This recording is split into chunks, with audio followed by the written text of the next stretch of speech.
Good morning. मैं सर्वेश वर्धन आज की क्लास में इंडियन नेशनल फिजिक्स ओलंपियाड 2009 का क्वेश्चन नंबर 21, 22 और 23 का एनालिसिस करने जा रहा हूँ।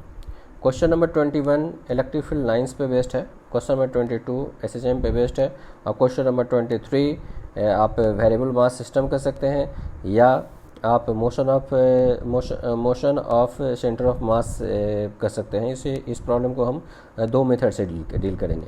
लेकिन इस प्रॉब्लम का एनालिसिस करने से पहले मैं आपको बता दूं कि ये वीडियो आप कंप्लीट देखें, पसंद आए तो शेयर करें, कमेंट करें, लाइक करें और अगर आप अब तक इस चैनल को सब्सक्राइब नहीं किए हैं तो आप चैनल को सब्सक्राइब कर लें ताकि सारे लेक्चर्स आप तक आसानी से पहुंच सके, एक भी लेक्चर्स आप मिस ना करें। अब मैं क्वेश्चन नंबर 21 का एनालिसिस करूंगा। इस क्वेश्चन में आप ध्यान से देखेंगे तो ये क्वेश्चन इलेक्ट्रिक फील्ड लाइंस पे बेस्ड है। ये है क्या? क्वेश्चन में कहा गया है कि ये चार्ज प्लस Q1 और माइनस Q2 है जो कुछ सेपरेशन पे रखा गया है और हम जानते हैं कि electric field lines positive charge से ओरिजिनेट करता है और नेगेटिव चार्ज पे टर्मिनेट करता है। तो अगर इस लाइन के साथ अगर ये electric field lines alpha angle बनाता है, मतलब अल्फ़ा एंगल पर ओरिजिनेट करता है, तो आप ये बताइए कि ये चार्ज माइनस Q2 पे कितने एंगल पे टर्मिनेट करेगा, मतलब हमें बीटा की वैल्यू फाइंड करनी है। ठीक है, आप ये समझ लें कि ये geometrical representation of electric field lines है।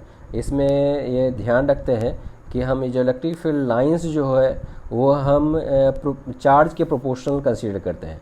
कहने का मतलब है जब हम इलेक्ट्रिक फील्ड लाइंस से जब हम इलेक्ट्रिक फील्ड को एक्सप्रेस करते हैं तो एक्सप्रेस करते वक्त हम ध्यान रखते हैं कि number of lines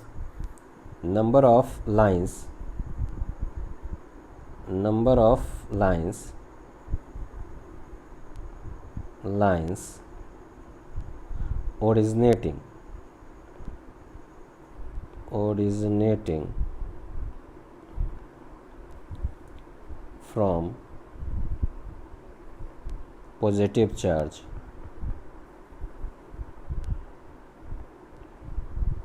or number of lines terminating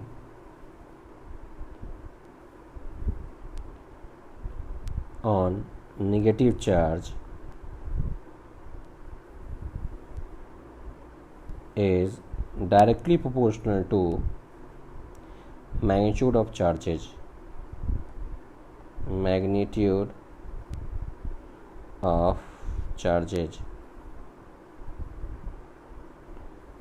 ठीक है, इस पॉइंट का हम लोग फ्रीक्वेंटली यूज करते हैं जब हम इलेक्ट्रिक फील्ड लाइंस से हम लोग ज्योमेट्रिकली एक्सप्रेस करना चाहते हैं।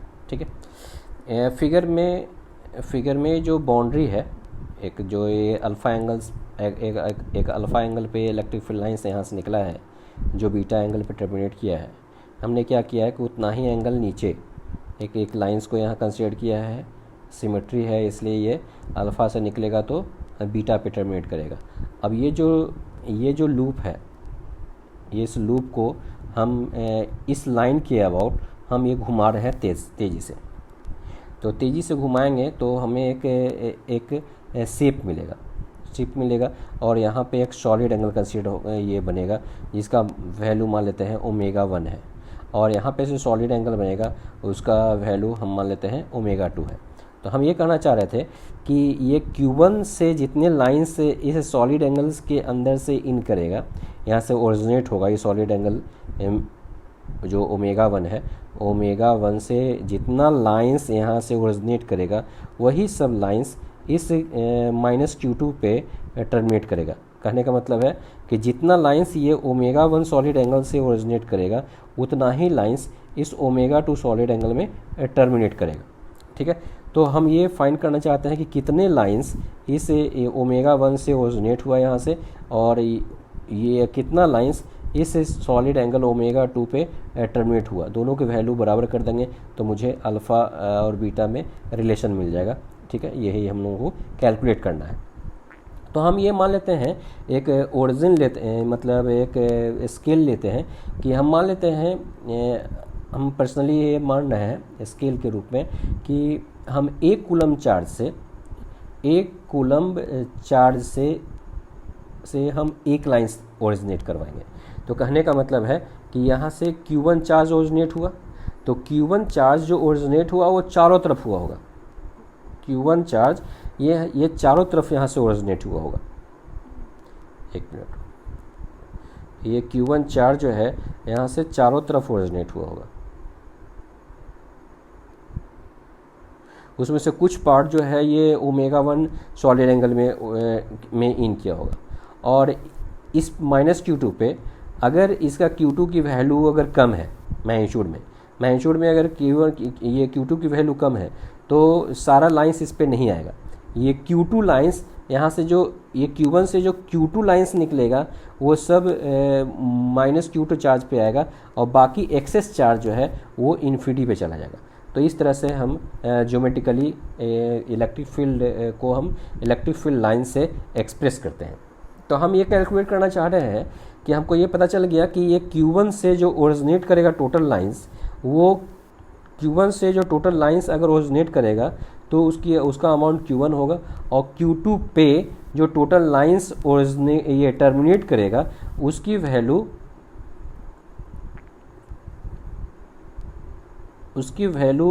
Q2 होगा। Number of lines passing through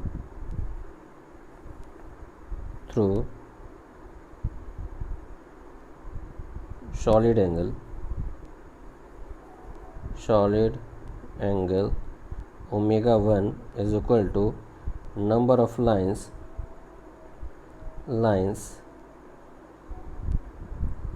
passing through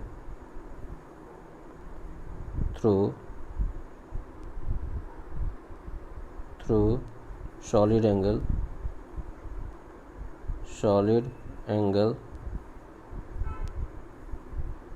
ω2। ω1 का वैल्यू होगा 2π 1 माइनस कॉस अल्फ़ा, और ω2 का वैल्यू होगा 2π 1 माइनस कॉस बीटा। ये प्लेन एंगल और सॉलिड एंगल के बीच में रिलेशन है, ठीक है। तो हमको पता चल गया कि Q1 से कितना लाइंस ओरिजिनेट करेगा, तो Q1 चार्ज से Q1 लाइंस ओरिजिनेट करेगा, वो कितने सॉलिड एंगल में फैलेगा। तो हमको पता है कि ये पॉइंट चार्ज पे टोटल सॉलिड एंगल जो 3D में बनेगा वो 4π होता है। ये Q1 लाइंस 4π सॉलिड एंगल से पास किया, तो हम ये निकालना चाहते हैं कि ω1 से कितना। तो यहाँ से आप लिख सकते हैं Q1 लाइंस, तो पर यूनिट सॉलिड एंगल से कितना पास करेगा, तो 4π सॉलिड एंगल से Q1, तो 1 सॉलिड एंगल से तो Q1/4π इंटू ω1 से तो 2π 1 minus cos alpha is equal to Q2 पे कितना लाइंस टर्मिनेट किया, तो Q2 पे Q2 लाइंस टर्मिनेट किया, कितने सॉलिड एंगल से, तो 4π सॉलिड एंगल से। तो पर यूनिट सॉलिड एंगल पे कितना टर्मिनेट करेगा, तो Q2/4π।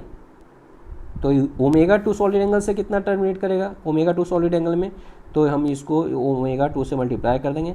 ω2 की वैल्यू हो जाएगा 2π 1 माइनस कॉस बीटा, ठीक है। तो यहाँ से आप 4π कट जाएगा, यहाँ से 2π कट जाएगा, यहाँ से रिलेशन आएगा Q1 1 minus cos alpha is equal to Q2 1 minus cos beta. ये Q1 1 minus cos alpha is equal to हो जाएगा 2 sine square α/2 is equal to Q2, ये 2 साइन स्क्वायर β/2। यहाँ से 2 कट जाएगा, साइन β/2 इज इक्वल टू, आप देख सकते हैं, √ Q1/Q2 साइन α/2 होगा, ठीक है। इस तरह से beta is equal to 2 times sine inverse under root Q1/Q2 sine α/2 होगा। इस तरह से हम ये बीटा एंगल हम लोग फाइंड कर सकते हैं। अब हम लोग क्वेश्चन नंबर 22 देख रहे हैं। क्वेश्चन नंबर 22 में आप देख सकते हैं कि ये स्क्वायर फ्रेम दिखाया गया है, ठीक है, जो हिंज है ओ पॉइंट के अबाउट, और इसमें एक रड है लगा हुआ है इस फ्रेम में PN, जिस पे मान लेते हैं कि इंसेक्ट है जो मूव कर रहा है। ये इंसेक्ट इस तरह से मूव करता है कि फ्रेम रोटेट नहीं कर रहा है, स्टेशनरी में है, ठीक है। और जैसा कि कहा जा रहा है कि ये इंसेक्ट जो है SHM में ऑसिलेट कर रहा है, इस PN रड पे SHM में ऑसिलेट कर रहा है। तो हमें ये फाइंड करना है कि इसकी फ्रीक्वेंसी कितनी होगी, मतलब इसका टाइम पीरियड, इस इंसेक्ट का टाइम पीरियड ऑफ ऑसिलेशन क्या होगा जिससे ये फ्रेम स्टेशनरी रहे, ठीक है। तो इसके लिए हमने क्या किया है कि फ्री बॉडी डायग्राम बनाया है इस इंसेक्ट के लिए। ये इंसेक्ट के लिए हमने फ्री बॉडी डायग्राम बनाया है। इस पे जो लगने वाले फोर्स हैं इस रड की वजह से नॉर्मल ऊपर की तरफ, और इस इंसेक्ट का मास हो गया mg, और ये मान लेते हैं कि राइट साइड में मूव कर रहा है। राइट साइड में ये P से N की तरफ जा रहा है, ठीक है। तो राइट साइड में मूव कर रहा है, तो राइट साइड में मूव कर रहा है तो एक्सेलरेशन बैकवर्ड में होगा, और फ्रिक्शन फोर्स जो इस इंसेक्ट पे लगेगा वो पीछे की तरफ लगेगा, ठीक है। तो हम ये चूँकि ये फ्रेम स्टेशनरी है तो हम ये इक्वेशन लिख सकते हैं इंसेक्ट के लिए, F इज इक्वल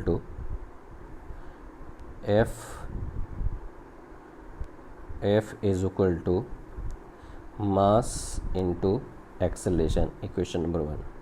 दूसरा फ्रॉम वर्टिकल इक्विलिब्रियम, तो फ्रॉम वर्टिकल इक्विलिब्रियम में आप N is equal to mg लिख सकते हैं। ये हो गया from vertical equilibrium, from vertical equilibrium,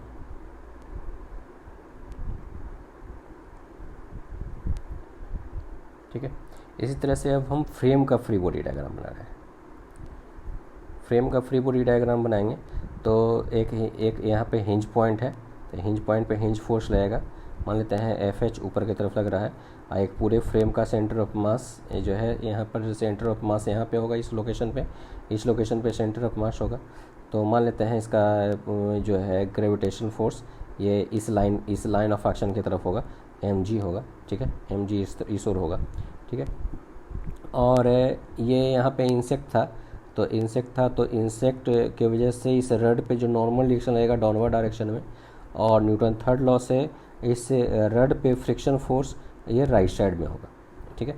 और ये सारे फोर्सेस मिल करके इस फ्रेम को रोटेट नहीं करने दे रहा है और नहीं ये ट्रांसलेट कर रहा है, मतलब ये स्टेशनरी है। स्टेशनरी रहेगा तो ये हम वर्टिकल बैलेंस करवाएंगे, और चूँकि रोटेट नहीं कर रहा है इसलिए हम यहाँ पे टॉर्क भी जीरो करवाएंगे।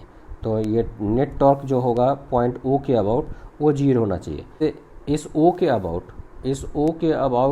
टॉर्क इस हिंज का और इस mg का ग्रेविटेशन फोर्स का जीरो होगा, और बाकी बचेगा ये नॉर्मल रिएक्शन है, ये फ्रिक्शन फोर्स। तो नॉर्मल रिएक्शन इस फ्रेम को क्लॉकवाइज में रोटेट करना चाहता है और फ्रिक्शन फोर्स एंटी क्लॉकवाइज में घुमाना चाहता है।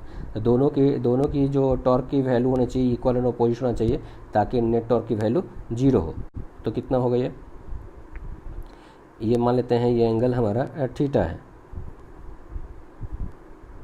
और ये हमारा क्वेश्चन दिया हुआ है, ये क्वेश्चन में ये L है, ठीक है। तो टॉर्क अबाउट O जीरो होना चाहिए, और टॉर्क की वैल्यू कितना होगा नॉर्मल की वजह से, तो नॉर्मल की वजह से टॉर्क होगा N into x is equal to F into L। ये इक्वेशन नंबर 2, ठीक है। अब आप इक्वेशन 1 और 2 से देख लीजिए। इक्वेशन 1 और 2 से एफ और एन की वैल्यू आप यहाँ इक्वेशन 1, 2 और 3 से देख लेते हैं, ये 3 नंबर। तो from equation 1, 2, 3, from equation 1, 2 and 3 सारी की वैल्यू पुट करते हैं। तो एन का वैल्यू कितना आया, N is equal to M G, F is equal to M A. तो N is equal to M G, F is equal to M A L, ठीक है, एम से एम कट जाएगा, यहाँ से आएगा एक्सेलरेशन इज इक्वल टू आएगा जी by L into x, ठीक है, ये हमारा ओमेगा स्क्वायर हो गया। क्लियर है, एसएचएम को सेटिस्फाई कर रहा है ये हो गया ओमेगा स्क्वायर, ठीक है।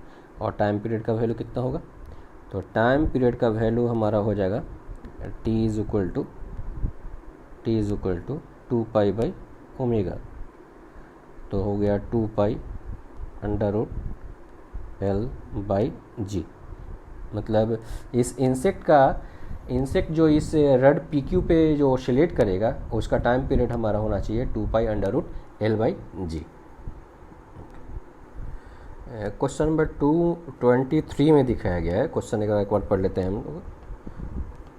क्वेश्चन नंबर 23 में है कि एक लॉन्ग फ्लेक्सिबल इनएक्सटेंसिबल रोप है, ठीक है, ये रखा हुआ है और इसके दूसरे एंड को ये एफ फोर्स से हम खींच रहे हैं कांस्टेंट वेलोसिटी से, ठीक है। तो क्वेश्चन ये पूछा जा रहा है कि हमें इसको खींचने में कितना फोर्स अप्लाई करना पड़ेगा, ठीक है।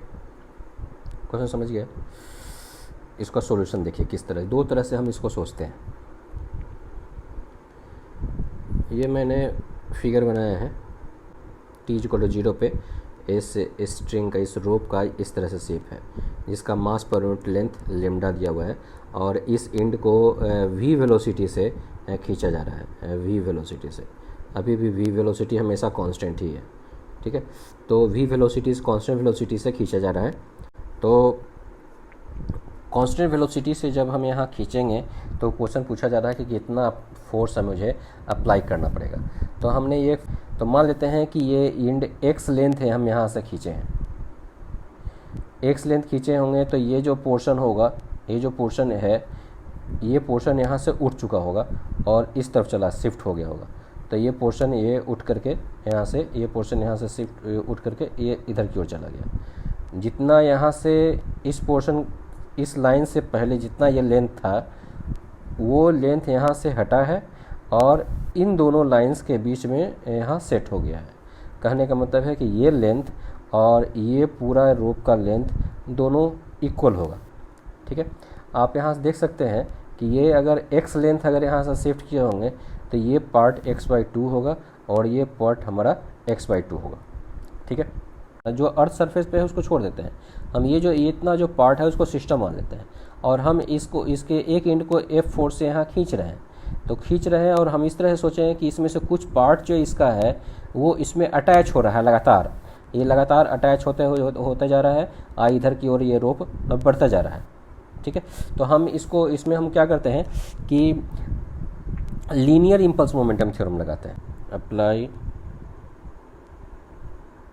Linear impulse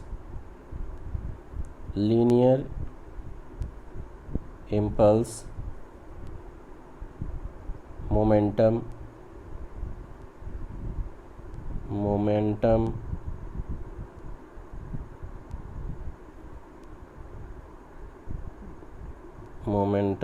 theorem.